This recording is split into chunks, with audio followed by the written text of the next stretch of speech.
ദൈവാരാധനയ്ക്കായിട്ട് കടന്നു വന്ന എല്ലാ സഹോദരന്മാർക്കും കർത്താവായ യേശു ക്രിസ്തുവിൻ്റെ വിലയേറുന്ന നാമത്തിലുള്ള സ്നേഹവന്ദനം അറിയിക്കുന്നു. ഇന്നലത്തെ കുടുംബത്തെക്കുറിച്ചുള്ള ക്ലാസ്സിന് നിങ്ങൾ വരാതിരുന്നത് നിങ്ങൾക്ക് നഷ്ടമായി. അപ്പം അതുകൊണ്ട് നിങ്ങളോടുള്ള സ്നേഹനിമിത്തം ഞങ്ങൾ ആ ക്ലാസ്സുകൾ റെക്കോർഡ് ചെയ്തിട്ടുണ്ട്. അത് നമ്മളുടെ ചർച്ചിൻ്റെ വെബ്സൈറ്റിൽ ഞങ്ങൾ അപ്ലോഡ് ചെയ്യുന്നതാണ്. നിങ്ങൾ നിശ്ചയമായിട്ടും അത് കേൾക്കണം എന്ന് ഞാൻ നിങ്ങളെ പ്രബോധിപ്പിക്കുകയാണ്. ജിം കേറി എന്ന് പറയുന്ന ഒരു നടൻ, അദ്ദേഹം ഒരു തമാശക്കാരനാണ്. ഇംഗ്ലീഷ് സിനിമകളിലൊക്കെ അദ്ദേഹത്തെ നിങ്ങൾ കണ്ടു കാണും. അപ്പോൾ അദ്ദേഹം രണ്ടാം പ്രാവശ്യം ലോകത്തിലെ ഏറ്റവും പ്രസിദ്ധമായ അഭിനയത്തിനുള്ള അവാർഡ് ഗോൾഡൻ ഗ്ലോബ് എന്നാണ് അതിന് പറയുന്നത്. അദ്ദേഹത്തിന് രണ്ടാം പ്രാവശ്യം അത് കിട്ടി.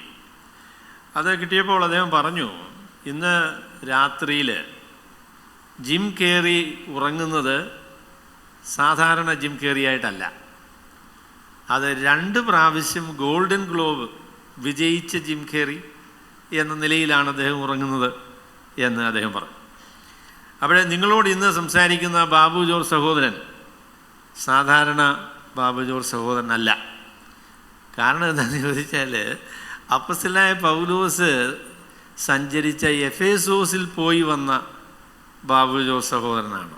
അപ്പോൾ ആ ഒരു നിലയിലാണ് ഞാൻ ഇന്ന് നിങ്ങളോട് സംസാരിക്കുന്നത്. അപ്പസ്തലനായ പൗലോസ് നടന്നു എന്ന് ഞാൻ അങ്ങ് വിശ്വസിക്കുകയല്ല, I think it is true. ആ പഴയ വഴിയെ കൂടെ ഞാനും എൻ്റെ ഭാര്യ പകുതി വഴി വെച്ച് ക്ഷണിച്ചു പോയി കേട്ടോ. ഏതായാലും ഞാൻ അത് മുഴുവനും അങ്ങ് നടന്ന് അതൊക്കെ കണ്ണ് നിറഞ്ഞു എന്ന് മാത്രമല്ല, മനസ്സും ഒരുപാട് നിറഞ്ഞു. നമ്മുടെ വിശ്വാസമെന്ന് പറയുന്നത് ഒരു കിഴവിക്കഥയല്ല, അത് ചരിത്രത്തിൽ അധിഷ്ഠിതമായ, നമുക്കിങ്ങനെ കുഴിച്ച് താഴോട്ട് പോയാൽ ചരിത്രത്തിൽ കണ്ടെത്താൻ കഴിയുന്ന സത്യങ്ങളിൽ അടിസ്ഥാനപ്പെട്ട വിശ്വാസമാണ് നമ്മുടെ വിശ്വാസം എന്ന് പറയുന്നത്. അപ്പോൾ ഞങ്ങളുടെ കൂടെ വന്ന ഞങ്ങൾ 30 ആൾക്കാരാണ് ഈ പരിപാടിക്ക് പോയത്. അവരൊക്കെ ലോകത്തിൻ്റെ പല ഭാഗങ്ങളിൽ സുവിശേഷ പ്രവർത്തനങ്ങൾ ചെയ്യുന്ന മിഷണറിമാരാണ്. അപ്പോൾ ഞങ്ങളുടെ യാത്രയിൽ, അപ്പം നിങ്ങൾ വിചാരിക്കുന്നത് പോലെ പൗലോസിൻ്റെ യാത്രകൾ ഇങ്ങനെ ഇന്ന് നമ്മളിവിടെ നിന്ന് ആലുവയിലേക്ക് പോകുന്ന പോലെയുള്ള പരിപാടിയല്ല. 150 മൈല് 200 കിലോമീറ്റർ ഞങ്ങൾ വാനിലൊരു 3 മണിക്കൂറൊക്കെ യാത്ര ചെയ്താണ് ഒരു സ്ഥലത്ത് നിന്ന് വേറൊരു സ്ഥലത്തേക്ക് പോയത്. ആസിയയിലെ 7 സഭകളിൽ ഫിലദൽഫിയ ഒഴികെ ബാക്കിയുള്ള സ്ഥലങ്ങളിലൊക്കെ ഞങ്ങൾ പോയി. അപ്പോൾ അത് വലിയ ദുരിതപൂർണമായ യാത്രയായിരുന്നു. വളരെ പ്രയാസപ്പെട്ട് ഞങ്ങൾ വിചാരിച്ചു, നമ്മൾ സാധാരണഗതിയിൽ വളരെ നിരപ്പായ സ്ഥലങ്ങളിൽ കൂടെയാണ് പൗലോസ് യാത്ര ചെയ്തത് എന്നാണ് ഞാൻ വിചാരിച്ചത്. കേട്ടോ, അല്ല, വയനാട് പോരാ, കട്ടപ്പനയൊന്നും പോരാ കേട്ടോ. എന്തൊരു മലയും കാടുമാണ്. വളരെ രസകരമായ ഒരു യാത്രയാണ്. ഞങ്ങൾക്ക് അങ്ങനെയൊന്നും ബുദ്ധിമുട്ടേണ്ടി വന്നില്ല.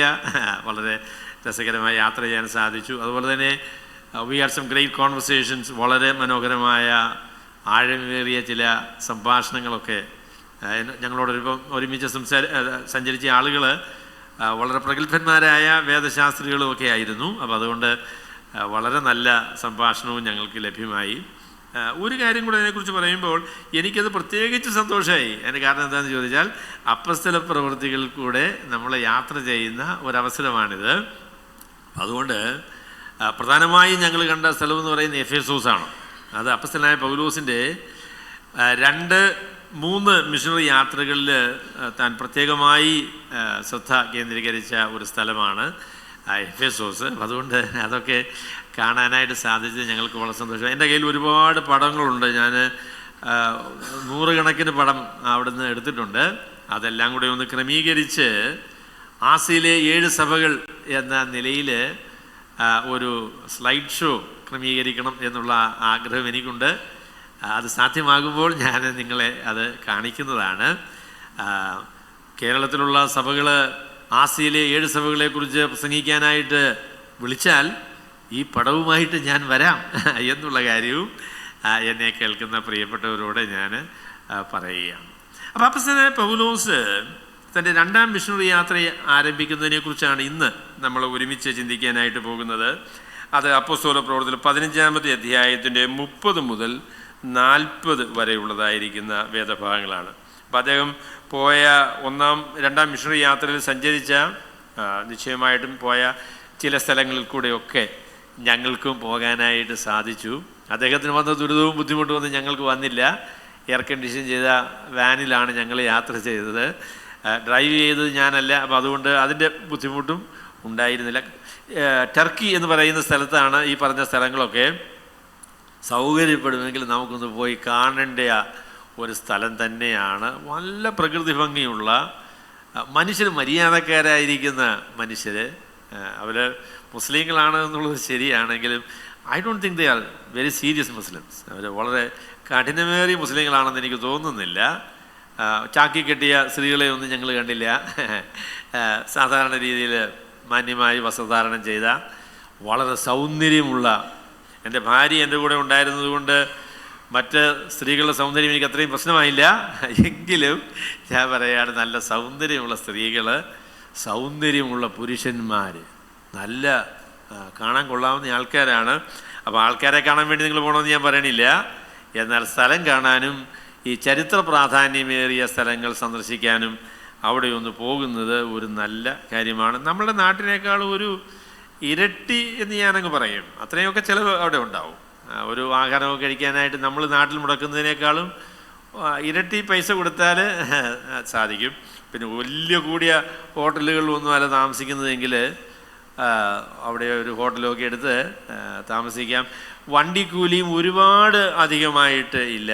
2 പേര് പോവുകയാണെങ്കിൽ ഒരു 1.5 ലക്ഷം രൂപ 2 പേർക്ക് എന്ന നിലയിൽ അത് ഒരു പക്ഷേ ക്രമീകരിക്കാനായിട്ട് സാധിക്കുമായിരിക്കും. അപ്പം ഒന്ന് പോയി കാണണം എന്നുള്ള ഒരു ഉത്സാഹമാണ് ഞാൻ നിങ്ങൾക്ക് തരുന്നത്. ദൈവം അതിനുള്ള അവസരം തരികയാണ് എങ്കിൽ നമുക്ക് അങ്ങനെ ഒരു ട്രിപ്പ് പ്ലാൻ ചെയ്യാനായിട്ട് നമുക്ക് ശ്രമിക്കാം. വളരെ അനുഗ്രഹീതമായ ഒരു യാത്രയായിരുന്നു. ഞങ്ങൾ നേപ്പാളിൽ പോയത് ഞങ്ങൾക്ക് വളരെ സന്തോഷമായി. അപ്പോൾ അതുകൊണ്ട് നേപ്പാളിൽ നിന്നാണ് പോയതെന്നുള്ളത് ഞങ്ങൾ 10 പ്ലെയിനെ കയറിയാണ് ഞങ്ങളുടെ യാത്ര ഞങ്ങൾ പൂർത്തീകരിച്ചത്.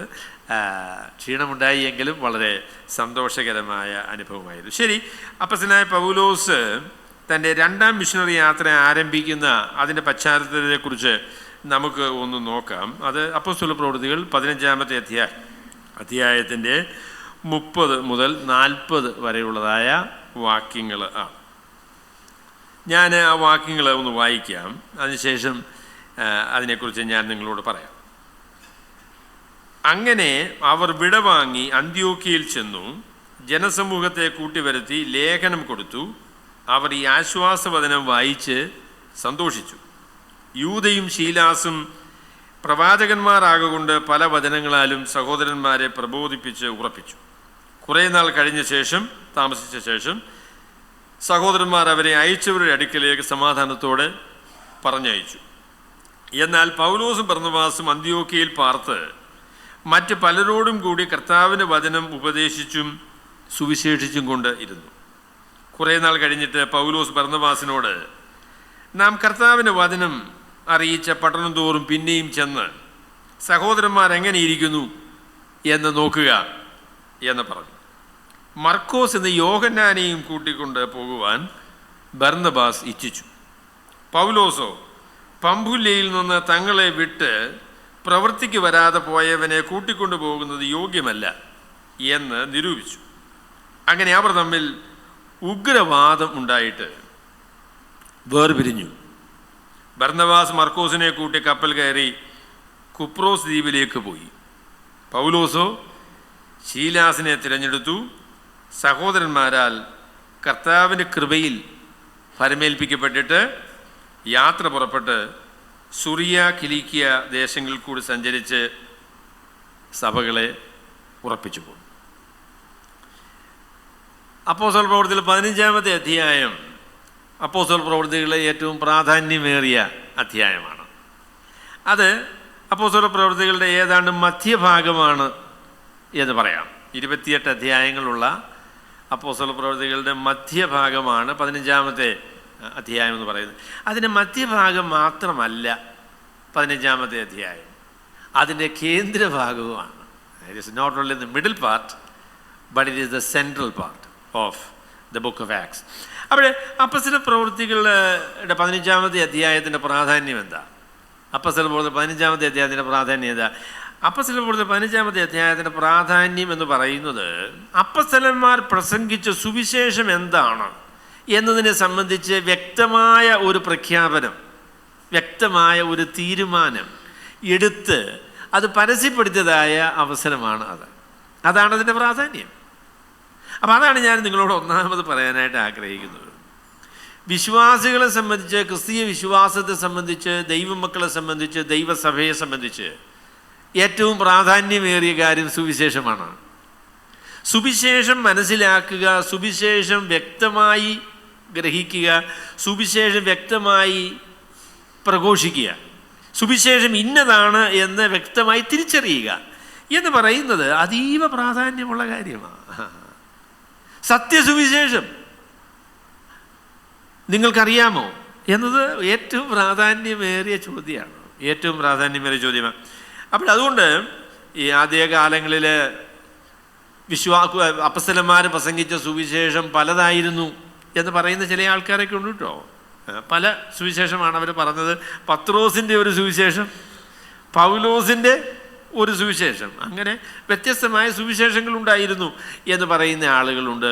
എന്നാൽ അപ്പോസ്തല പ്രവൃത്തി 15-ാമത്തെ അധ്യായം അതിന് എന്നേക്കുമായിട്ട് ഒരു ഉത്തരം നൽകുന്ന അധ്യായമാണ്. ആ വിഷയത്തിൽ ഒരു തീരുമാനത്തിലെത്തുവാൻ സുബുദ്ധിയുള്ള, സുബോധമുള്ള, ദൈവഭയമുള്ള എല്ലാ മനുഷ്യർക്കും ഒരു തീരുമാനത്തിലെത്തുവാൻ കഴിയുന്ന അധ്യായമാണ് അപ്പോസ്തല പ്രവൃത്തി 15-ാമത്തെ അധ്യായം എന്ന് പറയുന്നത്.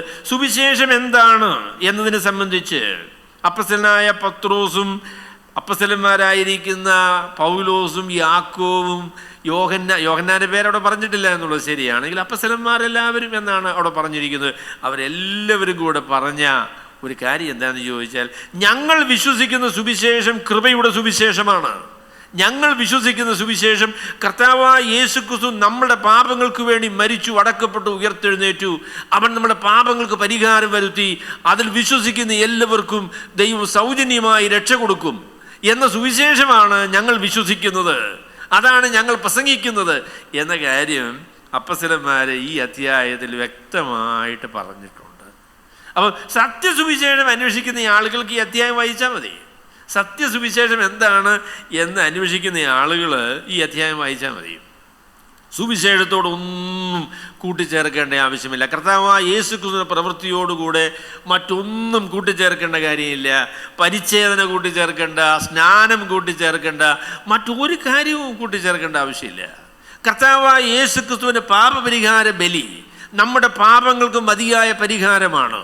യേശുക്രിസ്തുവിൻ്റെ പാപപരിഹാര ബലിയിൽ തൻ്റെ പുനരുത്ഥാനത്തിൽ വിശ്വസിക്കുന്ന എല്ലാവർക്കും സൗജന്യമായിട്ട് ദൈവം രക്ഷ കൊടുക്കുന്നു എന്ന കാര്യമാണ് അപ്പോസ്തലന്മാർ ഈ അധ്യായത്തിൽ പറഞ്ഞത്. അപ്പം അതിനെക്കുറിച്ച് 30-ാമത്തെ വാക്യത്തിൽ പറയുന്ന പ്രസ്താവന രസകരമാണ്. അദ്ദേഹം പറഞ്ഞു, അങ്ങനെ അവർ വിടവാങ്ങി എന്ന് പറയുന്നത് യെരൂശലേമിൽ നിന്ന് ഈ സുവിശേഷമാണ് ഞങ്ങൾ വിശ്വസിക്കുന്നത് എന്ന് എഴുതിയ കത്തുമായിട്ട് യൂദാസും അതുപോലെ ശീലാസും എന്ന് പറയുന്ന 2 ആളുകളെയാണ് ഈ കത്ത് യെരൂശലേമിൽ നിന്ന് അന്ത്യോക്യയിലേക്ക് കൊണ്ടുവരാനായിട്ട് ഭരമേൽപ്പിച്ചത്. അവർ യെരൂശലേമിൽ നിന്ന് വിടവാങ്ങി അന്ത്യോക്യയിൽ ചെന്നു. ജനസമൂഹത്തെ എന്ന് പറയുന്നത് സഭയിലുള്ള ആൾക്കാരെയാണ്. അവരെ കൂട്ടിവരുത്തി ലേഖനം കൊടുത്തു. അവർ ഈ ആശ്വാസവചനം വായിച്ച് സന്തോഷിച്ചു.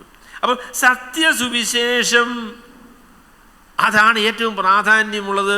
അത് വിശ്വസിക്കുവാൻ, അതിനെക്കുറിച്ച് വ്യക്തമായി മനസ്സിലാക്കുവാൻ, അത് വ്യക്തമായി പറയുവാൻ സാധിക്കുമ്പോൾ ദൈവത്തിൻ്റെ ജനത്തിൻ്റെ മധ്യത്തിൽ വലിയ ആശ്വാസം ഉണ്ടാകുന്നു എന്ന കാര്യമാണ് ബൈബിൾ പറയുന്നത്. അപ്പോൾ എൻ്റെ പൊന്നു സഹോദരങ്ങളെ, ഞാൻ പറയാം, ഇന്ന് സുവിശേഷം എന്താണ് എന്നതിനെ സംബന്ധിച്ച് മനുഷ്യർക്ക് ബോധ്യമില്ല. സുവിശേഷം എന്താണ് എന്നത് മനുഷ്യർക്ക് അറിയില്ല. എന്നാൽ അപ്പോസ്തലന്മാർ വിശ്വസിച്ച, അപ്പോസ്തലന്മാർ പ്രസംഗിച്ച, അവർ ഇതാണ് പ്രസംഗിച്ചത് എന്ന് അടിവരയിട്ട് ഉറപ്പിച്ച സുവിശേഷത്തെ സംബന്ധിച്ച് നമുക്ക് വ്യക്തമായിട്ട് അറിയാം. അപ്പം അതിനെ സംബന്ധിച്ച് സംശയിക്കേണ്ട യാതൊരു ആവശ്യമില്ല.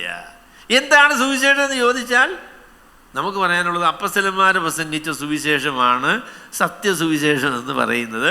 ആ സുവിശേഷം അപ്പോസ്തല പ്രവർത്തനം 15-ാമത്തെ അധ്യായത്തിൽ അവർ വ്യക്തമായിട്ട് നമ്മളോട് പറഞ്ഞിട്ടുണ്ട്. അത് കൃപയുടെ സുവിശേഷമാണ്. കർത്താവായ യേശുക്രിസ്തുവിൻ്റെ കൃപയാൽ നമ്മുടെ പാപങ്ങളുടെ പരിഹാരത്തിന് ആ യേശുക്രിസ്തു വരുത്തിയ പാപപരിഹാര ക്രമീകരണം നിമിത്തം അതിൽ വിശ്വസിക്കുന്നവർക്ക് സൗജന്യമായിട്ട് രക്ഷ കിട്ടും എന്ന കാര്യമാണ്. നിങ്ങൾ 15-ാമത്തെ അധ്യായം സത്യത്തോടെ വായിച്ചു നോക്കൂ, അതാണ് അവിടെ പറയുന്നത്. അപ്പോൾ അതാണ് ഞാൻ ആദ്യമേ നിങ്ങളോട് പറയാനായിട്ട് ആഗ്രഹിക്കുന്നത്. സുവിശേഷത്തിൻ്റെ വ്യക്തത അത് അത്യധികം പ്രാധാന്യമുള്ള കാര്യമാണ്. സുവിശേഷത്തിൻ്റെ വ്യക്തത, സുവിശേഷത്തിൻ്റെ കൃത്യത, സുവിശേഷത്തിലുള്ള വിശ്വാസം, അതാണ് നമ്മെ സംബന്ധിച്ച് ഏറ്റവും പ്രാധാന്യമുള്ളതായിരിക്കുന്ന കാര്യം. അതാണ് എന്താണ് സുവിശേഷം എന്ന് ചോദിച്ചാൽ അതിനെ സംബന്ധിച്ച് അപ്പസ്തലന്മാർ പറഞ്ഞ അതേ പ്രസ്താവന നിങ്ങൾക്ക് പറയുവാൻ കഴിയുന്നുവെങ്കിൽ നിങ്ങൾ അപ്പസ്തലന്മാരെ പോലെ ഭാഗ്യവാന്മാരായിരിക്കുന്ന ആളുകളാണ്. സുവിശേഷം എന്താണ് എന്ന് ചോദിക്കുമ്പോൾ അപ്പസ്തലനായ പൗലോസും പത്രോസും യാക്കോബും യോഹന്നാനും ഒരുമിച്ച് ചേർന്ന് അവർ പറഞ്ഞ അതേ കാര്യം തന്നെ നമ്മൾ പറയണം. അതാണ് ദൈവം നമ്മളെക്കുറിച്ച് ഉദ്ദേശിക്കുന്ന കാര്യം. അതാ കേട്ടോ. അപ്പോൾ നിങ്ങൾ സുവിശേഷം, സത്യസുവിശേഷം, അപ്പസ്തലന്മാർ പറഞ്ഞ സുവിശേഷം ഇതാണ് എന്നുള്ളതിനെക്കുറിച്ച് ഉറപ്പ് പ്രാപിക്കണം. അതിനെ സംബന്ധിച്ച് വ്യക്തത പ്രാപിക്കണം. അതിനെ സംബന്ധിച്ച് കൃത്യത പ്രാപിക്കണം. സുവിശേഷത്തോട് ഒന്നും കൂട്ടിച്ചേർക്കരുത്. കൃപയുടെ സുവിശേഷം, വിശ്വാസത്താൽ മനുഷ്യർക്ക് സൗജന്യമായി ദൈവം നൽകുന്ന രക്ഷ, അതിനെക്കുറിച്ച് നിങ്ങൾ ഉറപ്പ് പ്രാപിക്കണം. ഇന്ന് എന്തെല്ലാം സുവിശേഷമാണ് ലോകത്തിലുള്ളതല്ലേ. ഞങ്ങൾ ഉൾപ്പെട്ടിരുന്നൊരു സമൂഹത്തിൽ ആൾക്കാർ പറഞ്ഞത് പൂർണ്ണ സുവിശേഷം എന്ന് പറഞ്ഞ്. അപ്പം മറ്റുള്ള ആൾക്കാരൊക്കെ വിശ്വസിക്കുന്ന സുവിശേഷം എന്ന് പറയുന്നത് പൂർണ്ണമല്ല, അപൂർണമായ സുവിശേഷമാണ്. എന്നാൽ ഞങ്ങൾ വിശ്വസിക്കുന്ന സുവിശേഷം എന്ന് പറയുന്നത് പൂർണ്ണ സുവിശേഷം. അത് അമേരിക്കയിലെ ഒരു സഹോദരി ഫോർ സ്ക്വയർ ഗോസ്പൽ എന്ന് പറഞ്ഞ് പെന്തക്കോസുകാരെല്ലാം കൂടെ ഉണ്ടാക്കിയ ഒരു സുവിശേഷമാണ് ഈ പൂർണ്ണ സുവിശേഷം എന്ന് പറഞ്ഞവർ പ്രസംഗിക്കുന്ന സുവിശേഷം. അത് ഞങ്ങളൊക്കെ ഏറ്റു പറഞ്ഞ സുവിശേഷമാണ് പണ്ട് കാലത്ത്. അവരെന്താ പറഞ്ഞാൽ കർത്താവായ യേശുക്രിസ്തു പാപികളെ രക്ഷിക്കുന്നു, രോഗികളെ സൗഖ്യമാക്കുന്നു, പരിശുദ്ധാത്മാവിനെ നൽകുന്നു, രാജാവായിട്ട് വേഗം വരുന്നു. അപ്പോൾ രാജാവായി വേഗം വരുന്നു എന്നുള്ള കാര്യം നമുക്ക് അത് സ്വീകരിക്കാം. അപ്പോൾ ഈ പൂർണ്ണ സുവിശേഷമായത് എന്താണെന്ന് ചോദിച്ചാൽ കർത്താവായ യേശുക്രിസ്തുവിൻ്റെ മരണം കൊണ്ട് പാപത്തിന് മാത്രമല്ല പരിഹാരം വന്നത്, പിന്നെയോ രോഗശാന്തിയും വന്നു. അതുപോലെ തന്നെ അന്യഭാഷയോടുകൂടെ പരിശുദ്ധാത്മാവിനെ പ്രാപിക്കണം. ഇത് അവർ സുവിശേഷത്തോട് കൂട്ടിച്ചേർത്തിട്ടാണ് അവർ പറഞ്ഞത് അതാണ് പൂർണ്ണ സുവിശേഷം എന്ന് പറയുന്നത്. അതാന്ന് പറഞ്ഞു. അത് കൊള്ളാം.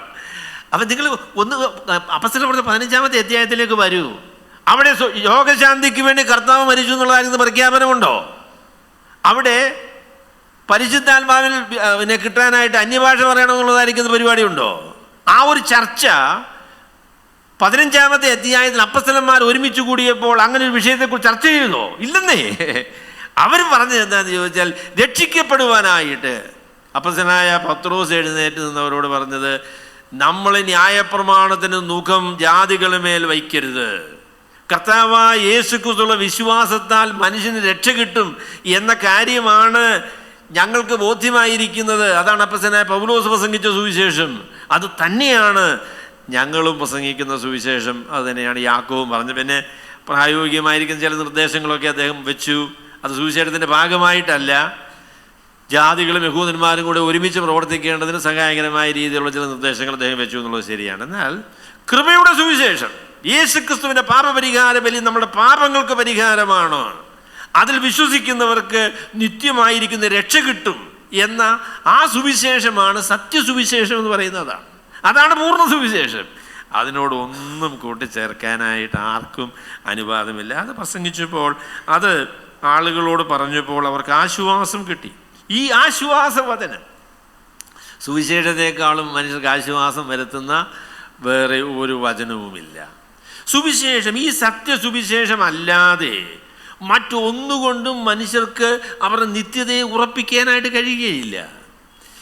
വലിയ ആത്മീയവും ഭക്തിയും ഒക്കെ പറയുന്ന ആൾക്കാരോട് നിങ്ങൾ ചോദിക്കണം, നിങ്ങൾ നിശ്ചയമാണ് സ്വർഗത്തിൽ പോകുമോ എന്ന് ചോദിക്കണം. അവർ സ്വർഗത്തിൽ പോകുന്ന ഉറപ്പായിട്ട് പറയത്തില്ല. കാര്യം ചോദിച്ചാൽ യേശുക്രിസ്തുവിൻ്റെ പ്രവൃത്തിയോടുകൂടെ നമ്മുടെ വിശുദ്ധ ജീവിതമോ അന്യഭാഷ പറയുന്നതോ ഇതൊക്കെ കൂട്ടിച്ചേർത്ത് കഴിഞ്ഞാൽ അതിൻ്റെ വ്യക്തത നഷ്ടപ്പെടുത്തി കളഞ്ഞു, ഉറപ്പെടുത്തി കളഞ്ഞു. നമുക്ക് രക്ഷിക്കപ്പെട്ടിരിക്കുന്നു എന്ന് കൃത്യമായി പറയുവാനായിട്ട് സാധിക്കുകയില്ല. അപ്പം ഞാൻ ഒരു പ്രസ്താവന പറഞ്ഞ് ഞാൻ അടുത്ത പ്രസ്താവനയിലേക്ക് പോകാം. അതായത് യേശുക്രിസ്തുവിൻ്റെ പ്രവൃത്തി 99.9%, 99.9% എൻ്റെ രക്ഷയ്ക്ക് മതിയായതാണ്. 0.01% എന്ന് പറയുന്നത് ഞാൻ എൻ്റെ ഭാഗത്തു നിന്നുള്ള കോൺട്രിബ്യൂഷൻ. ആ 0.01% എന്ന് പറഞ്ഞ കാര്യം എൻ്റെ രക്ഷയുടെ ഉറപ്പിനെ എടുത്തു കളഞ്ഞു കിട്ടുമോ? ആ 0.01 എന്ന് പറയുന്ന ആ ഭാഗം ദൈവം പറഞ്ഞതുപോലെ നിവർത്തിക്കുവാൻ എനിക്ക് കഴിയുകയില്ല. അപ്പം അതുകൊണ്ട് എൻ്റെ രക്ഷ നഷ്ടമായി. യേശുക്രിസ്തുവിൻ്റെ കൂടെ നമുക്ക് ലഭിക്കുന്ന രക്ഷ, ദൈവം പൂർത്തീകരിച്ച, യേശുക്രിസ്തുവിൽ കൂടെ ദൈവം പൂർത്തീകരിച്ച പാപപരിഹാര ക്രമീകരണം, അവിടെയാണ് രക്ഷയുടെ ഉറപ്പ് നമുക്ക് ലഭിക്കുന്നത്. യേശുക്രിസ്തു പാപികളെ രക്ഷിക്കുന്നു. അവൻ തൻ്റെ പാപപരിഹാര ബലിയാൽ പാപപരിഹാരം വരുത്തിയതുകൊണ്ട് യേശുക്രിസ്തുവിൻ്റെ പാപപരിഹാര ബലിയിൽ വിശ്വസിക്കുന്നവർക്ക് ദൈവം സൗജന്യമായി രക്ഷ കൊടുക്കുന്നു എന്ന കാര്യമാണ് അപ്പോസ്തലന്മാർ പ്രസംഗിച്ച സുവിശേഷം. അത് തന്നെയാണ് നമുക്ക് പ്രസംഗിക്കേണ്ടത്. അതിനോട് നിങ്ങൾ ഒന്നും കൂട്ടിച്ചേർക്കരുത്. കൂട്ടിച്ചേർത്തതിന് ശേഷം അത് പൂർണ്ണമായി എന്ന് പറഞ്ഞാൽ അത് അപരാധമാണ്. അത് ഒരിക്കലും സാധിക്കുന്ന കാര്യമല്ല. കൂട്ടിച്ചേർത്തേച്ച് പിന്നെ പറയാം അത് പൂർണ്ണമായത് അല്ല പണി, അത് നടക്കും. പൂർണ്ണമായതിനോട് പലതും പിന്നെ കൂട്ടിച്ചേർക്കാൻ പറ്റുമോ? പൂർണ്ണമാ ഒരു സാധനം എന്നിട്ട് പിന്നെ എന്ത് ചെയ്തു? നിങ്ങൾ ഇച്ചിരി കൂട്ടിച്ചേർത്തത് എൻ്റെ പണി, അതെന്തൊരു പരിപാടിയാ? അത് പറ്റില്ല. സുവിശേഷമാകുന്നത് സുവിശേഷം പൂർണ്ണമായതുകൊണ്ടാണ്. യേശുക്രിസ്തുവിന്റെ പ്രവൃത്തി എല്ലാം നിവൃത്തിയായി എന്ന് പറഞ്ഞ് ദൈവത്തിന് സ്വീകാര്യമായ രീതിയിൽ, പൂർണ്ണമായി സ്വീകാര്യമായ രീതിയിൽ മനുഷ്യന്റെ പാപങ്ങൾക്ക് പരിഹാരം വരുത്തിയ കർത്താവിൻ്റെ ദിവ്യമായ പാപപരിഹാര ക്രമീകരണം സമ്പൂർണമായ സുവിശേഷമാണ്. അതിനോട് ഒന്നും കൂട്ടിച്ചേർക്കേണ്ടതായിരിക്കുന്ന കാര്യമില്ല. അപ്പം അതാണ് ഞാൻ ഒന്നാമത് നിങ്ങളോട് പറയാൻ പോകുന്നത്. അവിടെ അപ്പോസ്തലനായ പൗലോസിന്റെ മിഷണറി യാത്രകളിൽ താൻ പ്രസംഗിച്ച സുവിശേഷം ഇതാ. മിഷണറി യാത്രകളുടെയും സുവിശേഷ പ്രവർത്തനങ്ങളുടെയും എല്ലാം ഏറ്റവും പ്രാധാന്യമേറിയ കാര്യം എന്ന് പറയുന്നത് സത്യസുവിശേഷം പ്രസംഗിക്കുക എന്ന് പറയുന്ന കാര്യമാണ്. നിങ്ങൾ എന്തെല്ലാം കാര്യങ്ങൾ ക്രിസ്തീയ വിശ്വാസത്തിന്റെ അഭിവൃദ്ധിക്കായി ചെയ്താലും സുവിശേഷം പ്രസംഗിക്കുന്നില്ലെങ്കിൽ അത് ക്രിസ്തീയമായിരിക്കുന്ന ഒരു പരിപാടിയല്ല. കർത്താവിനെ സഹായിക്കാനായിട്ട് ഇറങ്ങി പുറപ്പെട്ട ഒരുപാട് ആൾക്കാരുണ്ട് കേട്ടോ. അവരൊരുപാട് നല്ല കാര്യങ്ങളൊക്കെ ചെയ്യുന്നുണ്ട്. ആസ്പത്രികൾ സ്ഥാപിക്കുന്നുണ്ട്, വിദ്യാഭ്യാസ സ്ഥാപനങ്ങൾ സ്ഥാപിക്കുന്നു, അതൊക്കെ നല്ല കാര്യങ്ങളാണ്. എന്നാൽ സുവിശേഷം പ്രസംഗിക്കുന്നില്ലെങ്കിൽ ഈ പരിപാടി കൊണ്ടൊന്നും ഒരു ക്രിസ്തീയമായ വേല ചെയ്തു എന്ന് പറയാൻ സാധിക്കുകയില്ല. ഈ മുഖാന്തരങ്ങളൊക്കെ ഉപയോഗിച്ച് സുവിശേഷം പറയുവാൻ അത് സഹായകരമാകുന്നുവെങ്കിൽ നല്ല കാര്യമാണ്. മനുഷ്യരുടെ പുരോഗതിക്കായി പ്രവർത്തിക്കുന്ന നല്ല കാര്യമാണ്. എന്നാൽ ഏറ്റവും പ്രധാനപ്പെട്ട കാര്യം സുവിശേഷം പറയുന്നതാണ്. സത്യ സുവിശേഷം മനുഷ്യരെ അറിയിക്കുന്നതാണ്. അതാണ് അപ്പോസ്തലനായ പൗലോസ് ചെയ്തതായിരിക്കുന്ന കാര്യം. രണ്ടാമത് ഞാൻ പറയാൻ ആഗ്രഹിക്കുന്ന കാര്യം പറഞ്ഞത് 34-ാമത്തെ വാക്യത്തിൽ പറഞ്ഞു, എന്നാൽ പൗലോസും ബർന്നബാസും അന്ത്യോക്യയിൽ പാർത്ത് മറ്റു പലരോടും കൂടി കർത്താവിൻ്റെ വചനം ഉപദേശിച്ചും സുവിശേഷിച്ചും കൊണ്ട് ഇരുന്നു. അവിടെ ദൈവം നമ്മളെ ഏൽപ്പിച്ചതായിരിക്കുന്ന വേല, എല്ലാ വിശ്വാസികളെയും ഏൽപ്പിച്ച വേല, ദൈവസഭയെ ഏൽപ്പിച്ചതായിരിക്കുന്ന വേല, മിഷണറി പ്രവർത്തനത്തിൽ ഏൽപ്പിക്കപ്പെട്ടതായിരിക്കുന്ന വേല എന്താണ് എന്ന് ചോദിച്ചാൽ ഈ രണ്ട് കാര്യമാണ് നമ്മെ ഏൽപ്പിച്ചിരിക്കുന്ന വേല. അതെന്താണെന്ന് ചോദിച്ചാൽ വിശ്വാസികളുടെ സ്ഥിരീകരണവും അവിശ്വാസികളുടെ സുവിശേഷവൽക്കരണവും.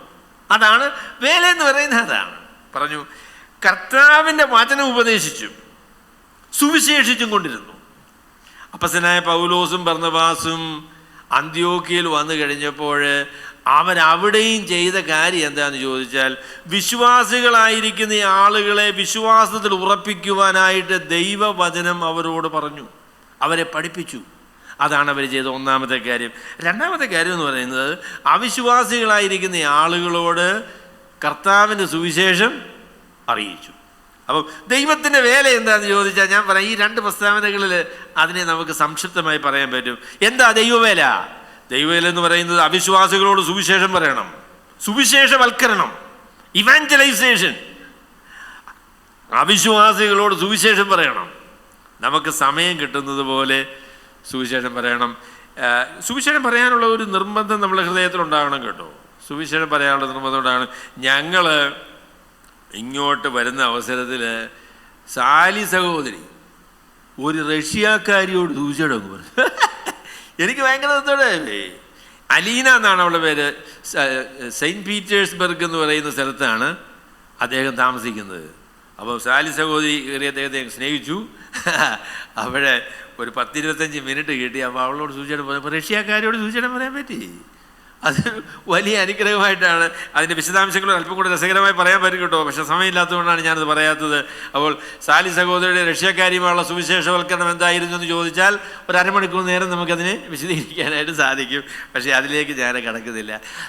അവസരം കിട്ടുന്നത് പോലെ ഞങ്ങളോടുകൂടെ പിന്നെ കാഠ്മണ്ഡുവിൽ നിന്ന് ഡൽഹിയിലേക്ക് വന്ന ഒരു സ്ത്രീ, അവരൊരു ഭയങ്കര കൂടിയ സ്ത്രീയാണ്. അവരോട് ഞങ്ങൾ സുവിശേഷം എല്ലാം വ്യക്തമായി പറഞ്ഞില്ലെങ്കിലും സുവിശേഷം ഒരു പരിധി വരെ അവരോട് പറഞ്ഞു കേട്ടോ. അവർക്ക് ഞങ്ങളെ പിന്നെ കണ്ടപ്പോഴല്ലോ ഭയങ്കര സ്നേഹമായിരുന്നു. പറഞ്ഞു സുവിശേഷം പറയാനായിട്ട് നമുക്ക് ലഭിക്കുന്ന എല്ലാ അവസരങ്ങളും നമ്മൾ ഉപയോഗിക്കണം. സുവിശേഷം മറ്റുള്ളവരുമായിട്ട് പങ്കുവയ്ക്കണം. കർത്താവായ യേശു ക്രിസ്തു നമ്മളെ രക്ഷിച്ച കാര്യം, വിശ്വസിക്കുന്ന എല്ലാവരെയും രക്ഷിക്കുവാൻ കർത്താവ് മനസ്സുള്ളവനാണ് എന്നുള്ള കാര്യം, നമുക്ക് രക്ഷ കിട്ടും, ദൈവത്തോടുള്ള ബന്ധം സ്ഥാപിക്കും, ജീവിതത്തിൽ വിടുതലും വിമോചനവും ലഭിക്കും എന്നുള്ള കാര്യം നമ്മൾ മനുഷ്യരോട് പറയണം. അപ്പം അതാണ് അവിശ്വാസികളോടുള്ള ബന്ധത്തിൽ നമുക്ക് പറയാനുള്ളത്. അവിശ്വാസികളുടെ ബന്ധത്തിൽ എന്താ ചെയ്യേണ്ടത്? സുവിശേഷവൽക്കരണം, സുവിശേഷം പറയണം. സുവിശേഷം പറയാത്ത സഭകളും സുവിശേഷം പറയാത്ത വിശ്വാസികളും ദൈവത്തിൻ്റെ കൽപ്പനയെ ലംഘിക്കുന്ന ആളുകളാണ്. സുവിശേഷം പറയാത്ത വിശ്വാസികളും സുവിശേഷം പറയാത്ത സഭകളും ദൈവത്തിൻ്റെ കൽപ്പനയെ ലംഘിക്കുന്ന ആൾക്കാരാണ്. സുവിശേഷം പറയണം. രണ്ടാമത് എന്താ ഞാൻ ചോദിച്ചത്? സുവിശേഷം പറഞ്ഞാൽ മാത്രം പോരാ, സുവിശേഷം പറഞ്ഞ് സുവിശേഷം വിശ്വസിക്കുന്ന ആളുകളെ ആത്മീകമായി വളർത്തുവാൻ, അവർ പരിജ്ഞാനമുള്ളവരായി തീരുവാൻ, ദൈവത്തിൻ്റെ കൃപയാൽ ദൈവത്തിൻ്റെ പരിശുദ്ധാത്മാവിനാൽ പാപത്തിൻ്റെ പ്രലോഭനങ്ങളിൽ നിന്ന് രക്ഷപ്പെട്ട് ദൈവഹിത പ്രകാരം രൂപാന്തരപ്പെടുവാൻ അവരെ ദൈവത്തിൻ്റെ വചനം പഠിപ്പിക്കണം. അപ്പം ഞാൻ പ്രസ്താവന വീണ്ടും ഒന്നുകൂടെ പറയാം. സുവിശേഷവൽക്കരണവും വിശ്വാസികളുടെ സ്ഥിരീകരണവും, edification of the believers and evangelization of the unbelievers. That is the mission of the church. ദൈവത്തിൻ്റെ സഭയുടെ ദൗത്യം എന്ന് പറയുന്നത്, വിശ്വാസികളുടെ ദൗത്യം എന്ന് പറയുന്നത് അവിശ്വാസികളുടെ സുവിശേഷവൽക്കരണവും വിശ്വാസികളുടെ വിശ്വാസത്തിലുള്ള സ്ഥിരീകരണവുമാണ്. Evangelisation of the unbelievers and edification of the believers. വിശ്വാസികളുടെ വിശ്വാസത്തിലുള്ള ഉറപ്പും അവിശ്വാസികളെ സുവിശേഷം പറഞ്ഞ് വിശ്വാസത്തിലേക്ക് കൊണ്ടുവരുവാനുള്ള സുവിശേഷ പ്രഘോഷണവുമാണ് ദൈവം നമ്മളെ ഏൽപ്പിച്ചിരിക്കുന്ന ജോലി എന്ന് പറയുന്നത്. അതാണ് വളരെ വ്യക്തമായി ദൈവത്തിൻ്റെ വചനത്തിൽ നമുക്ക് മനസ്സിലാക്കാൻ പറ്റും. That is what Paul and Barnabas did. അപ്പോസ്തലനായ പൗലോസും ബർന്നബാസും അന്ത്യോക്യയിൽ വന്നപ്പോൾ അവർ ചെയ്തതാണ്. ആ രണ്ടാമത്തെ ഭാഗത്തെക്കുറിച്ച് ഞാൻ ഒന്നും കൂടെ അടിവരയിട്ട് പറയാനായിട്ട് ആഗ്രഹിക്കുന്നു. സുവിശേഷം പറയണമെന്നുള്ളതാണ് ഒന്നാമത്തെ കാര്യം. രണ്ടാമത്തെ കാര്യം എന്ന് പറയുന്നത് ദൈവത്തിൻ്റെ വചനം, കർത്താവിൻ്റെ വചനം ഉപദേശിച്ചു. അതിനുള്ള പ്രാധാന്യം വളരെ അധികമാണ് കേട്ടോ. ദൈവത്തിൻ്റെ വചനം ഉപദേശിക്കാം. കഴിഞ്ഞ ഒരു ദിവസം ഒരു സഹോദരൻ എന്നോട് പറഞ്ഞു, എൻ്റെ പൊന്നു സഹോദരൻ, ഞാൻ പോകുന്ന സഭയിൽ ബൈബിളൊന്നും പഠിപ്പിക്കൂല. അവർ വന്ന് കൈകൊട്ടും പാട്ട് പാടും ഏട്ടൊക്കെ പറയും, എന്നിട്ട് വീട്ടിൽ പോവും. പക്ഷെ വചനം പഠിപ്പിക്കില്ല. നിങ്ങൾ സഭയല്ല. ദൈവത്തിൻ്റെ വചനം സത്യസന്ധമായി ഉപദേശിക്കാത്ത ഒരു സഭ ദൈവത്തിൻ്റെ സഭയല്ല. വചനം പഠിപ്പിക്കണം. അത് അപ്പോസ്തലനായ പൗലോസും പത്രോസും മാത്രമാണോ? അല്ലെങ്കിൽ പൗലോസും ബർന്നബാസും മാത്രമാണോ അത് പറഞ്ഞത്? അല്ലെന്നേ. അപ്പോസ്തലൻ പറഞ്ഞ 6-ാമത്തെ അധ്യായത്തിൽ എന്താ പറഞ്ഞത്? അപ്പോസ്തലന്മാർ പറഞ്ഞത് എന്താണ്? പ്രാർത്ഥനയ്ക്കും വചനഘോഷണത്തിനുമായി ഞങ്ങളെ തന്നെ വേർതിരിക്കും. മേശയിലെ ശുശ്രൂഷ നിങ്ങൾ ആരെങ്കിലും ഒക്കെ ഏൽപ്പിച്ചു എന്ന് പറയും. ആളുകൾക്ക് ചോറ് കൊടുക്കാനും ആളുകൾക്ക് മറ്റ് പരിപാടികൾ ചെയ്യാനും അവരെ ആശുപത്രിയിൽ കൊണ്ടുപോകാനും ഒക്കെ ഉള്ളത് ആവശ്യമാണ്, ശരിയാണ്. പക്ഷേ അതല്ല ഞങ്ങളെ ഏൽപ്പിച്ചിരിക്കുന്ന ജോലി. അത് ദൈവത്തിൻ്റെ സഭയിലുള്ള ചെയ്യാൻ കൃപയുള്ളതായിരിക്കുന്ന ആളുകളൊക്കെ ചെയ്യണം. പക്ഷേങ്കിൽ വചനം പഠിപ്പിക്കുക, പ്രാർത്ഥിക്കുക എന്നുള്ളതാണ് ഏറ്റവും പ്രധാനപ്പെട്ട കാര്യം. ഞാൻ ഒരു സഹോദരനുമായി, ഞാനിങ്ങനെ സാധാരണ ഇതിന് അല്പം വഴക്കുണ്ടാക്കുന്ന ആളാണല്ലോ. അവിടെ ഒരു സഹോദരനുമായിട്ട് ഒരു അഭിപ്രായ വ്യത്യാസത്തിന് ഞാൻ ഇച്ചിരി ശക്തിയായിട്ടൊക്കെ അദ്ദേഹത്തോട് സംസാരിച്ചു. അപ്പോൾ ഞാൻ പറഞ്ഞു, എൻ്റെ പൊന്നു സഹോദര, നമുക്ക് ദൈവത്തിൻ്റെ വചനമുണ്ട്, ദൈവത്തിൻ്റെ പരിശുദ്ധാത്മാവുണ്ട്. നമുക്ക് ദൈവത്തോട് പ്രാർത്ഥിച്ചാൽ ദൈവം കേൾക്കും. അതുകൊണ്ട് നമുക്ക് മനുഷ്യരെ, നമ്മളെ വിശ്വാസികളെ വചനം പഠിപ്പിക്കണം, എന്നിട്ട് അവരോട് ചേർന്ന് പ്രാർത്ഥിക്കണം. അങ്ങനെ അതാണ് നമ്മുടെ ഏറ്റവും പ്രധാനപ്പെട്ട ദൗത്യം എന്ന് പറഞ്ഞപ്പോൾ ഈ സഹോദരൻ എന്നോട് പറയുക, വചനം പഠിപ്പിച്ചാലും പ്രാർത്ഥിച്ചാലും ഒരു ചുക്ക് നടക്കാൻ പോകില്ല. അദ്ദേഹം ദേഷ്യപ്പെട്ട് പറഞ്ഞതാ കേട്ടോ, ദേഷ്യപ്പെട്ട് പറഞ്ഞതാ. അപ്പം ഞാൻ ചോദിക്കുക, നിങ്ങൾ എന്തിനാ ഈ പണിക്ക് ഇറങ്ങിയേ? പ്രാർത്ഥിച്ചാൽ ദൈവം കേൾക്കുകയല്ല, വചനം പഠിപ്പിക്കുന്നതുകൊണ്ട് പ്രയോജനവുമില്ല. അത് ശരി, അത് കൊള്ളാമല്ലോ. ഈ പണിയെല്ലാം നിർത്തി നമുക്ക് ഈ ആയുധം വെച്ച് കീഴടങ്ങി വീട്ടിൽ പോകരുതോ?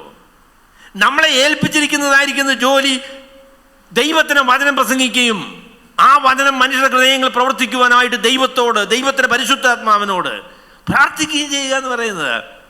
എൻ്റെ പൊന്നു സഹോദരങ്ങളെ ഞാൻ പറയാം, പ്രാർത്ഥന കേൾക്കുന്നൊരു ദൈവ സ്വർഗത്തിലുണ്ട് എന്ന് ഞാൻ വിശ്വസിക്കുന്നു. അതാണ് എൻ്റെ ജീവിതത്തിൻ്റെയും പ്രവർത്തനത്തിൻ്റെയും അടിസ്ഥാനം. പ്രാർത്ഥന കേൾക്കുന്നൊരു ദൈവം സ്വർഗത്തിലുണ്ട് എന്ന് ഞാൻ വിശ്വസിക്കുന്നു. അതാണ് എൻ്റെ ജീവിതത്തിൻ്റെയും പ്രവർത്തനത്തിൻ്റെയും അടിസ്ഥാനം. അതാണ് രണ്ടാമത് ഞാൻ പറയാൻ ആഗ്രഹിക്കുന്ന കാര്യം. ദൈവത്തിൻ്റെ വചനം ജീവനും ചൈതന്യമുള്ളതായി ഏത് വാളിനേക്കാളും മൂർച്ചയേറുന്നതും പ്രാണനെയും സദ്മജകളെയും വേർപിടിവിക്കും വരെ തുളച്ചു ചെല്ലുന്നതുമാണ് എന്ന് ഞാൻ വിശ്വസിക്കുന്നു. ദൈവത്തിൻ്റെ വചനത്തിൻ്റെ പ്രഘോഷണം ഏത് കഠിന ഹൃദയത്തെ രൂപാന്തരപ്പെടുത്തുവാൻ ദൈവത്തിൻ്റെ പരിശുദ്ധാത്മാവിന് ഉപയോഗിക്കുവാൻ കഴിയുന്ന ദൈവത്തിൻ്റെ വചനം തന്നെയാണ്. അതിൻ്റെ പ്രഘോഷണമാണ് ഏറ്റവും പ്രധാനപ്പെട്ട കാര്യം. ഈ രണ്ട് കാര്യങ്ങൾ അത് നമ്മുടെ ധൈര്യമാകട്ടോ, അതല്ലാതെ മറ്റൊന്നും നമുക്കില്ല. ഞങ്ങളെ ഒരു സ്നേഹിതൻ പറഞ്ഞു ഒരു പാട്ടുണ്ടെന്ന് പറഞ്ഞു. ആ പാട്ട് എന്താണെന്ന് ചോദിച്ചാൽ, ഉറങ്ങുന്ന സഹോദരന്മാർ ഈ പാട്ടൊന്ന് കേട്ടാൽ നല്ലതാണ്. എന്താ പാട്ടെന്നറിയാമോ? ആരുമില്ല നീയൊഴികെ ചാരുവാനോരാൾ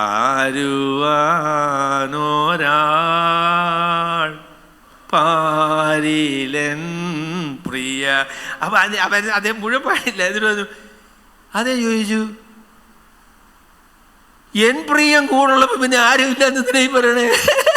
അതെന്തൊരു പാട്ടാ. ആ പാട്ടിനകത്തൊരു വശമുണ്ട് കേട്ടോ, ഞാനത് സമ്മതിക്കുന്നു. ആരുമില്ല നീ ഒഴികെ. അത് ശരി, നീ ഒഴികെ പിന്നെ ആരെയാ വേണ്ടേ? കർത്താവ് മാത്രമേ ഉള്ളൂ എന്ന്, മറ്റാരും ഇല്ല എന്ന്.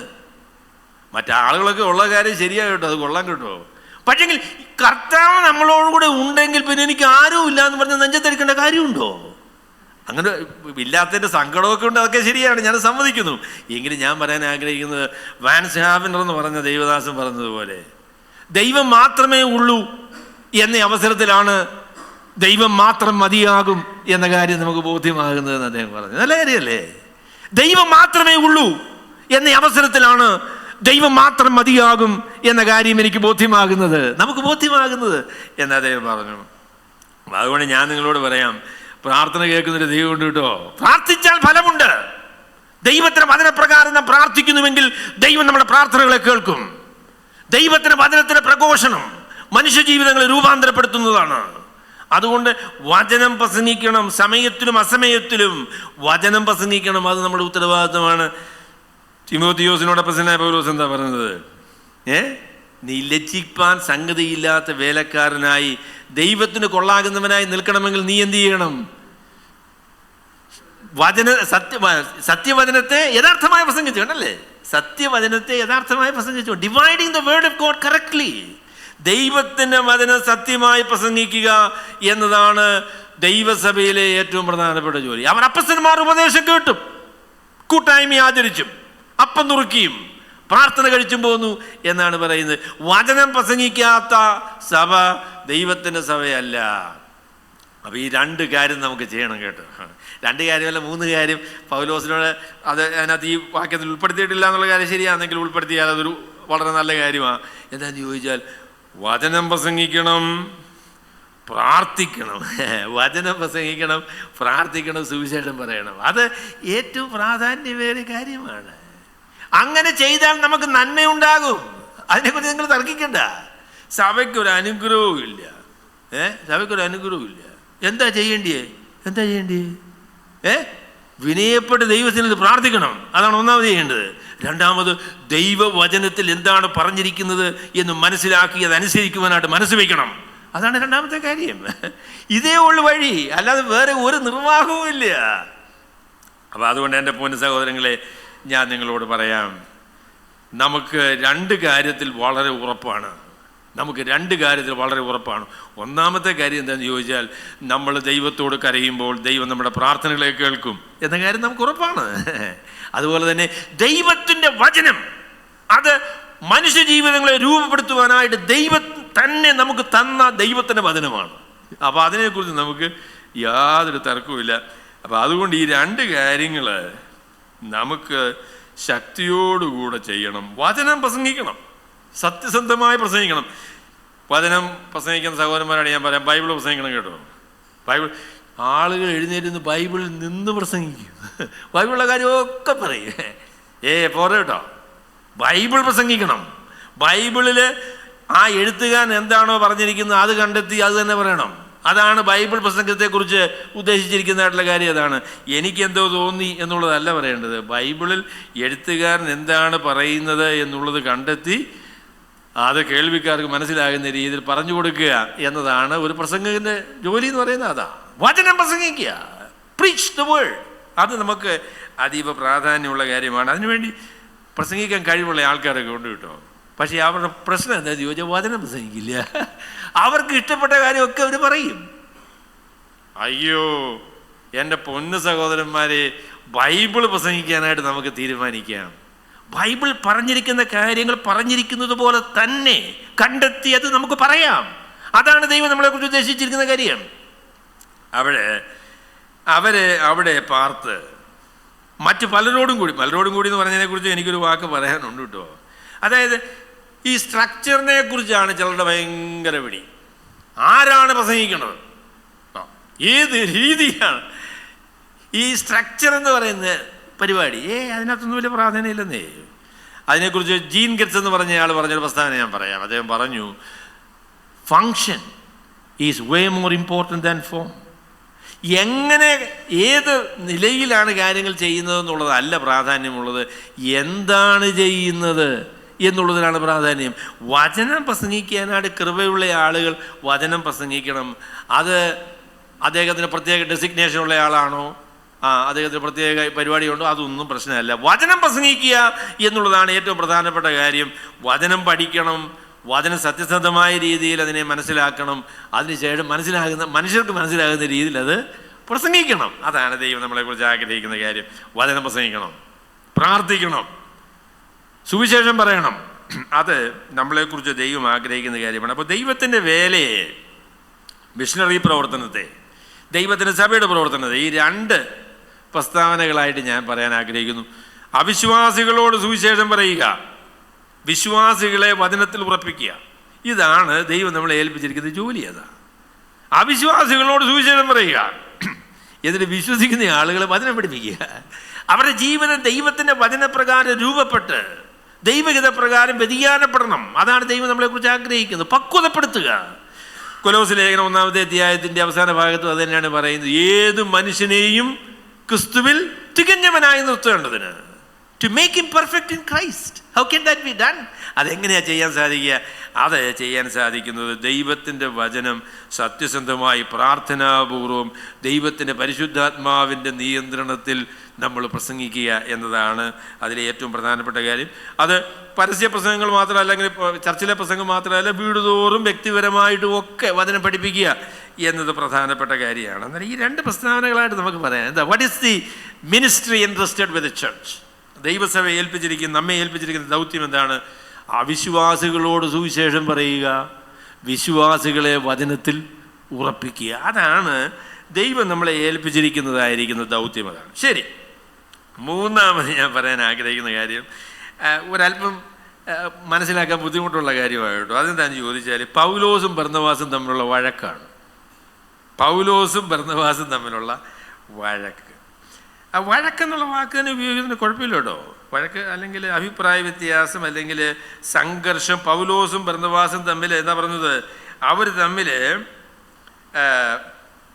ഇത് പറയുന്നത് വെച്ചാൽ മർക്കോസും യോഹന്നായും കൂട്ടിക്കൊണ്ട് പോകുവാൻ ബർന്നബാസ് പൗലോസ് പമ്പുലിയിൽ നിന്ന് തങ്ങളെ വിട്ട് പ്രവൃത്തിക്ക് വരാതെ കൂട്ടിക്കൊണ്ട് പോകുന്ന നല്ല യോഗ്യമല്ല എന്ന് നിശ്ചയിച്ചു. അങ്ങനെ അവർ തമ്മിൽ ഉഗ്രവാദം ഉണ്ടായിട്ട് ഈ ഉഗ്രവാദം എന്നുള്ളതായിരിക്കുന്ന അതിൻ്റെ ഗ്രീക്ക് പദം നമ്മൾ വായിച്ചാൽ ഇത്തിരി ശബ്ദമൊക്കെ ഉണ്ടായിരുന്നു തന്നെയാണ് നമ്മളതിനെക്കുറിച്ച് വിചാരിക്കേണ്ടത്. സമ്മതിച്ചില്ല.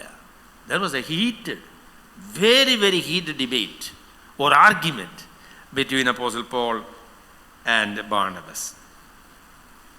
അപ്പോൾ അതിൽ ഒരു ചോദ്യം നിങ്ങൾ കേട്ടിട്ടുള്ള ചോദ്യമായിരിക്കും, ആരാ ശരി,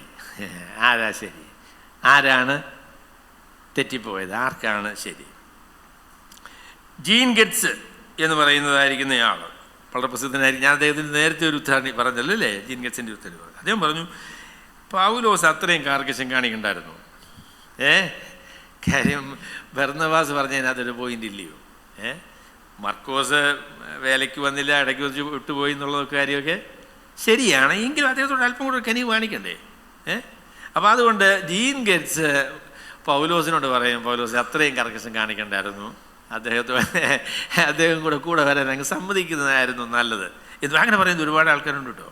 നിങ്ങൾ കമൻട്രികൾ വായിച്ചു നോക്കിയാൽ ബർന്നബാസിനോട് ചേർന്ന് നിന്ന്, ബർന്നബാസാണ് ഒരു ഹൃദയവിശാലതയുള്ള മനുഷ്യൻ, മർക്കോസ് ഇടയ്ക്ക് വിട്ടുപോയ ആളാണ്, എങ്കിലും അദ്ദേഹത്തിന് പിന്നെ ഒരു ക്ഷമയൊക്കെ അല്ലേ, ഒരു അവസരമൊക്കെ കൊടുത്ത് അദ്ദേഹത്തോട് അങ്ങ് പുറത്ത് അദ്ദേഹത്തെ കൂടെ കൂട്ടിക്കൊണ്ടു പോകുന്നതായിരുന്നു നല്ലത്. അതിൽ ബർന്നബാസ് എടുത്ത നിലപാടാണ് നല്ല. കാരണം അങ്ങനെ ഒരു മനുഷ്യനാണ് ബർന്നബാസ്. ബർന്നബാസ് എന്നുള്ള വാക്കിൻ്റെ അർത്ഥം എന്താ? പ്രബോധനപുത്രൻ എന്നാണ് അതിൻ്റെ അർത്ഥം. ആളുകളെയൊക്കെ ഉത്സാഹിപ്പിക്കുന്ന. പൗലോസ് യെരുശലേമിൽ വന്നപ്പോൾ ഈ മറ്റ് അപ്പസ്തലന്മാരും ആൾക്കാരും ഒക്കെ പറഞ്ഞെന്താണെന്നറിയാമോ? ആള് പുള്ളിയാണ്. അദ്ദേഹം വെളിയിൽ നിന്ന് നമുക്കെതിരെയൊക്കെ പ്രവർത്തിച്ചിട്ട് വിജയിച്ചില്ല.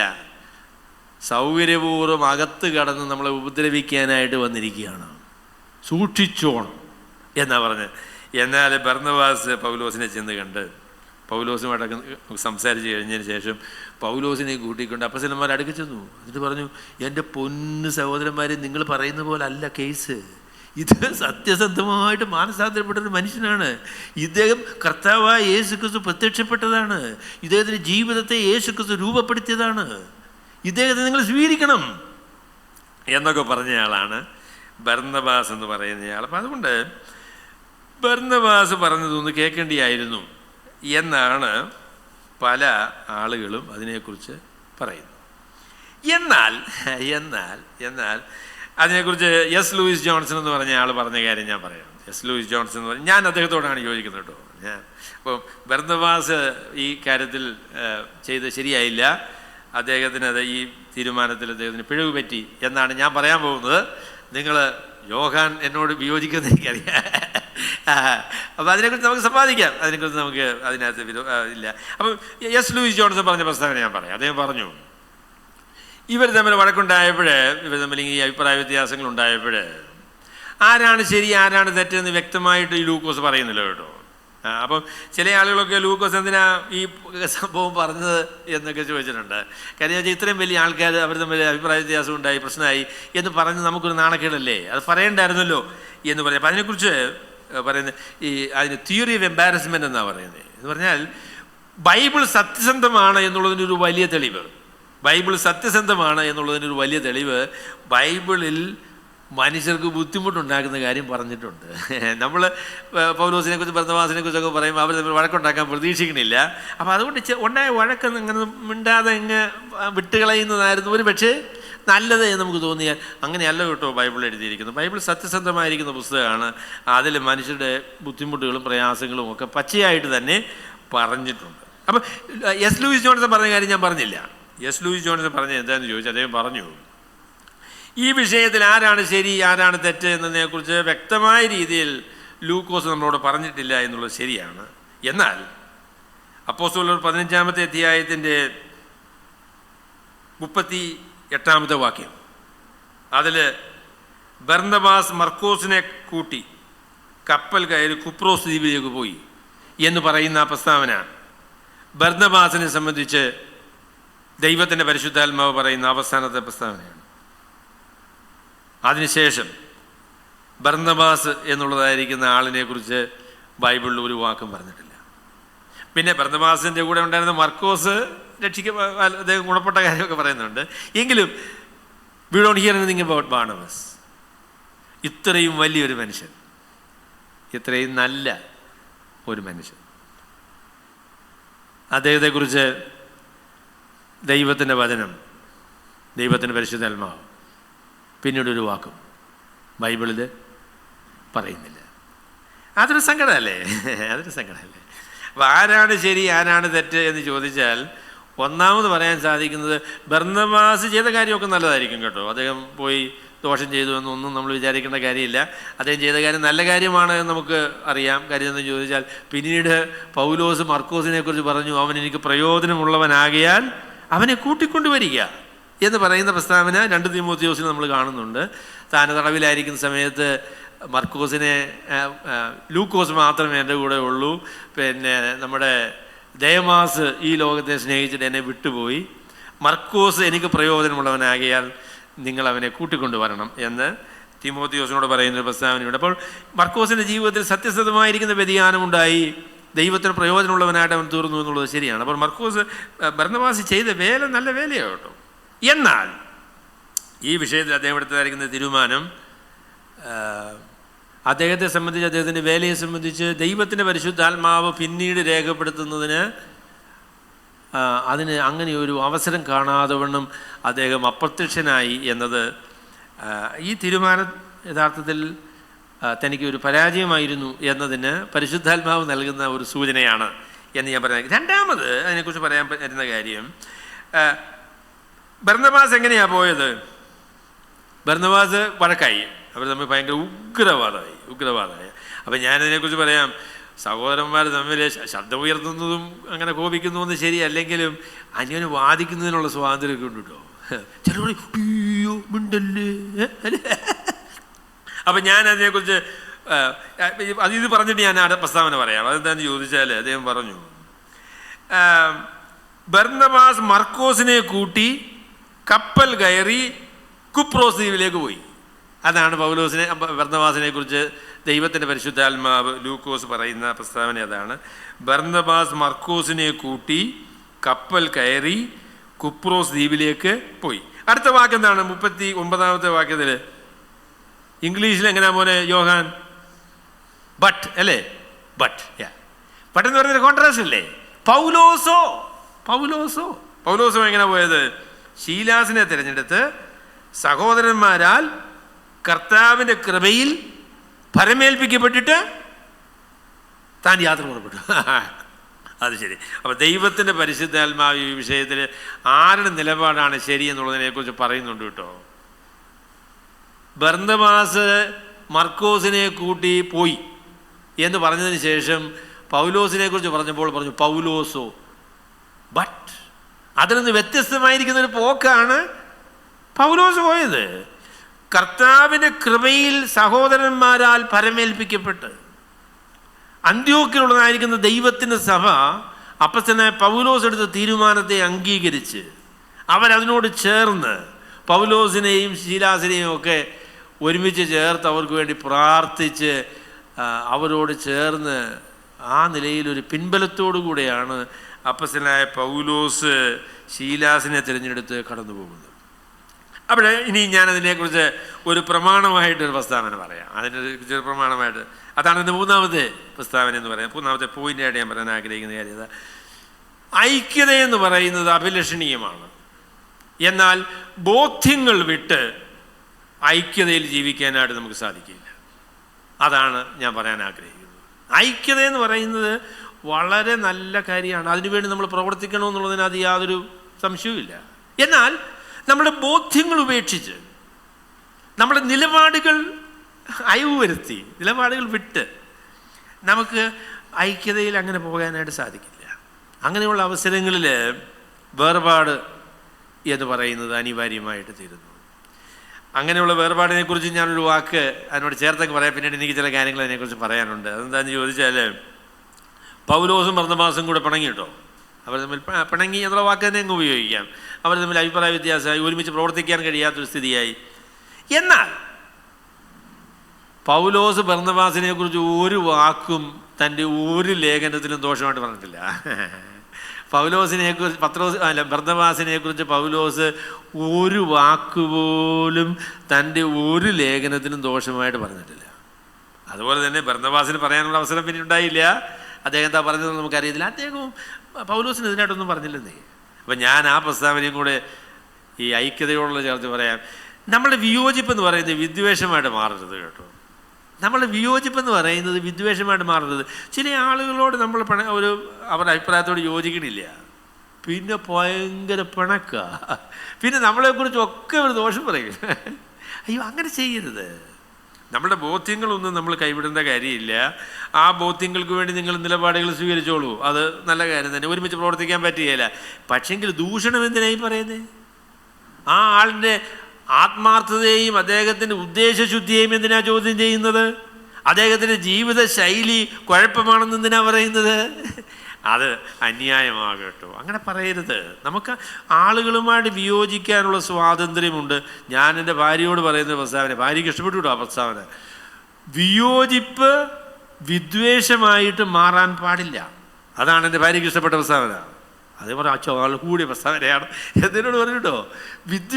വിയോജിപ്പ് വിദ്വേഷമായിട്ട് മാറാനായിട്ട് പാടില്ല. അഭിപ്രായ വ്യത്യാസമുണ്ട്, ശരിയാണ്. നിങ്ങൾക്കൊരു നിലപാടാണ്, അത് നിങ്ങൾക്ക് ബോധ്യപ്പെട്ട നിലപാടാണ്, അതിനെക്കുറിച്ച് കാരണങ്ങളുണ്ട്.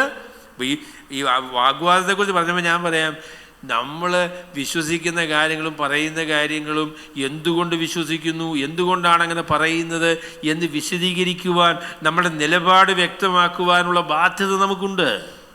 ഇന്നതുകൊണ്ടാണ് ഞാൻ ഈ കാര്യം പറയുന്നത്, അതിനുള്ള തെളിവുകൾ ഇന്നതാണ് എന്ന് പറയാനുള്ളതായിരിക്കുന്ന ബാധ്യത നമുക്കുണ്ട് കേട്ടോ.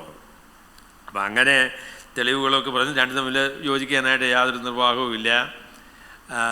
അത് സങ്കടകരമായ സ്ഥിതിവിശേഷമാണെന്നുള്ള കാര്യത്തിൽ യാതൊരു സംശയമില്ല.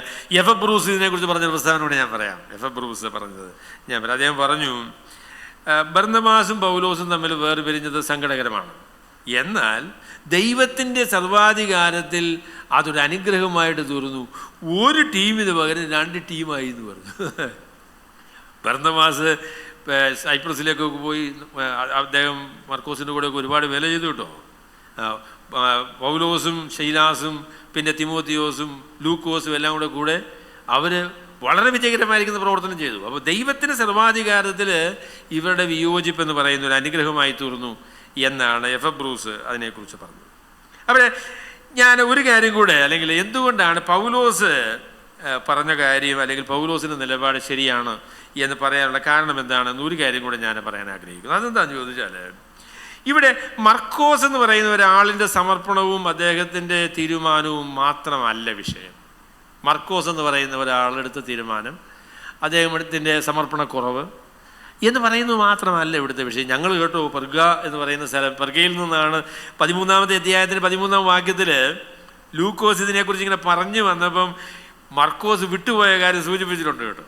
13:13 പെർഗ എന്ന് പറയുന്ന സ്ഥലത്ത് ബർന്നബാസും പൗലോസും മർക്കോസും കൂടെ എത്തി. എന്നാൽ പെർഗയിൽ വെച്ച് മർക്കോസ് അവരെ വിട്ട് യെരുശലേമിലേക്ക് പോയി എന്ന് പറയുന്ന, ആ വിട്ടുപോയി എന്ന് പറയുന്ന അതേ വാക്ക് തന്നെയാണ് ഇവർ തമ്മിൽ വേർപിരിഞ്ഞു എന്ന് പറയുന്നതിന് വേണ്ടി ഉപയോഗിച്ചിട്ടുള്ളത്. രണ്ടും ഒരേ വാക്ക് തന്നെയാണ്. അപ്പോൾ വിട്ടുപോയി എന്ന് പറയുന്നതിനുള്ള പ്രസ്താവനയുണ്ട്. അപ്പോൾ ഞാൻ പറയാൻ ആഗ്രഹിക്കുന്ന കാര്യം, ഇവിടെ പൗലോസ് പറഞ്ഞത് എന്താണെന്ന് ചോദിച്ചാൽ, പൗലോസ് പറഞ്ഞ കാര്യം ഇതാണ്: അവർ തമ്മിൽ ഉഗ്രവാദമുണ്ടായിട്ട് വേർപിരിഞ്ഞു.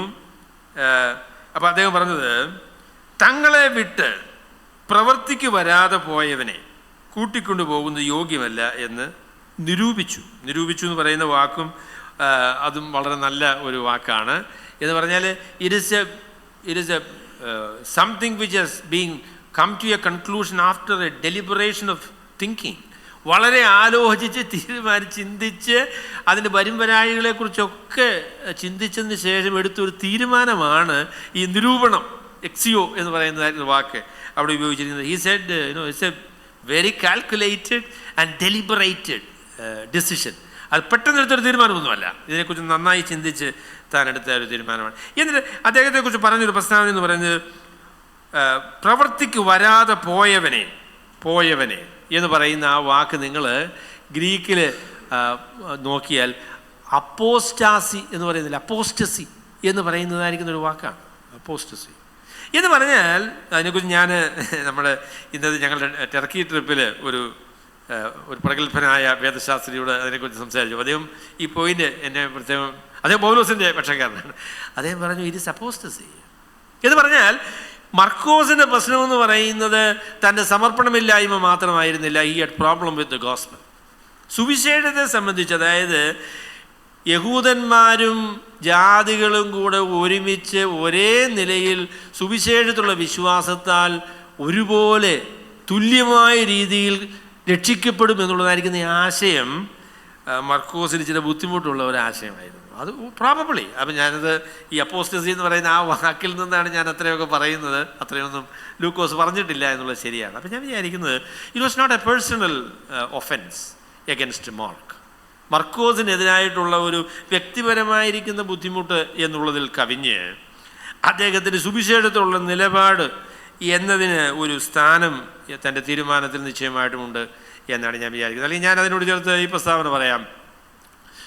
ദൈവവേലയ്ക്ക് പോകുന്ന ആളുകൾ സുവിശേഷം സത്യസന്ധമായ രീതിയിൽ വിശ്വസിക്കുന്നവരും അതിനോട് വിശ്വസ്തത പുലർത്തുന്നവരുമായിരിക്കണം. അല്ലാത്തവരെ കൊണ്ട് പാനകത്തില്ലെന്ന്. സുവിശേഷം പറയുവാൻ മനസ്സില്ലാത്ത, സുവിശേഷത്തിൽ മായം ചേർക്കുന്ന ആളുകളുമായിട്ടുള്ള സഹകരണം, അതിലെന്താ പ്രസക്തി എന്ന് പറയുന്നത്? പിന്നീട് മർക്കോസ് വ്യത്യാസപ്പെട്ടു കേട്ടോ.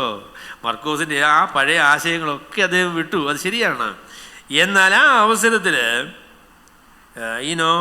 പൗലോസിനോടും ബർന്നബാസിനോടും ചേർന്ന് കുപ്രോസ് ദ്വീപിൽ കൂടെയൊക്കെ സഞ്ചരിച്ച് സുവിശേഷമൊക്കെ അവർ പറഞ്ഞ് ആളുകളൊക്കെ രക്ഷിക്കപ്പെട്ടു വന്ന ആ സന്ദർഭത്തിൽ മർക്കോസിന് അതങ്ങോട്ട് സ്വീകരിക്കാനും ആ സുവിശേഷത്തിൻ്റെ തുല്യതയെ അംഗീകരിക്കാനും ബുദ്ധിമുട്ടായി എന്നാണ് ഞാൻ അതിനെക്കുറിച്ച് വിചാരിക്കുന്നത്. ഞാൻ അങ്ങനെയാണ് വിചാരിക്കുന്നത്. അപ്പം അതുകൊണ്ടാണ് പൗലോസ് അതിനെ സംബന്ധിച്ച് ഒരു നിലപാടെടുത്തത്. ഒരു പ്രസ്താവന കൂടെ പറഞ്ഞ് ഞാനത് അവസാനിപ്പിക്കാം. അതെന്താണെന്ന് ചോദിച്ചാൽ വിയോജിപ്പും സുവിശേഷത്തിന് വേണ്ടിയുള്ളതായ നിർമ്മലമായിരിക്കുന്ന പോരാട്ടവും എല്ലാം അത് വളരെ ശ്രേഷ്ഠമായിരിക്കുമ്പോൾ തന്നെ ദൈവം മനുഷ്യരുടെ ബലഹീനതകളെയും പരാജയങ്ങളെയും മറികടന്ന് പിന്നെയും അവസരങ്ങൾ നൽകുന്ന കരുണയുള്ള കർത്താവാണ് എന്നതാണ് എനിക്ക് അവസാനമായിട്ട് പറയാനുള്ളത്. ദൈവം is A God of second chances.